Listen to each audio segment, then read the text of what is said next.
Hi, this is the LANDVO Rino4 Pro and I'll show you how to add or remove home screen widgets on this device.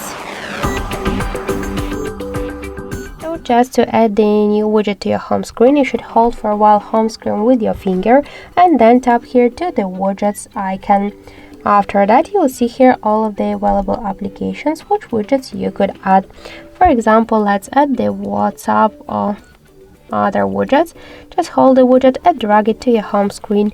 To move widgets on your home screen, you should just hold and drag it. If you want to resize the widget, hold it for a while, and after that you could make it bigger and smaller.